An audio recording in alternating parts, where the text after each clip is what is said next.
కామారెడ్డి జిల్లా కామారెడ్డి మండలం రఘువాపూరులో విషాదం చోటు చేసుకుంది. గ్రామ శివారులో గల కుంటలో పడి ఇద్దరు మృతి చెందారు.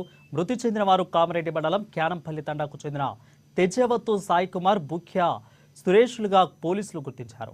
అయితే గత 3 రోజుల క్రితం సాయి కుమార్, సురేష్లు ఇంట్లో నుంచి వెళ్లి కుంటలో శవమై కత్తేలారు. సాయి కుమార్, సురేష్లు ముత్యంపేట జిల్లా గ్రామ కళ్ళు దుకాణంలో పనిచేస్తున్నట్లు పోలీసులు విచారణలో వెల్లడించారు. ఇక వీరి మృతిపై అనుమానం ఉన్నట్లు తండావాసులు ఆరోపిస్తున్నారు.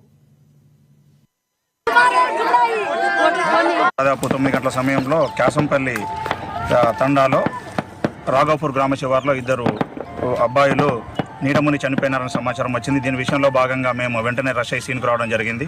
అట్టి వారి చెరువులో మునిగి చనిపోయిన వివరాలు తెలుసుకున్నగా తెజావత్ కుమార్ మరియు బూక్య సురేష్ వీళ్ళిద్దరు కూడా చెరువులో ప్రమాదవత్తు మునిగిపోయి చనిపోయినట్టు తెలుస్తూ ఉంది. ప్రాథమికంగా దర్యాప్తు రాగానే దీని మీద విచారణ చేపట్టినాము. ఫిర్యాదుదారుల నుంచి దరఖాస్తు తీసుకొని తదుపరి చర్య తీసుకుంటుంది. ఇప్పుడు దీని విషయమై మృతదేహాలను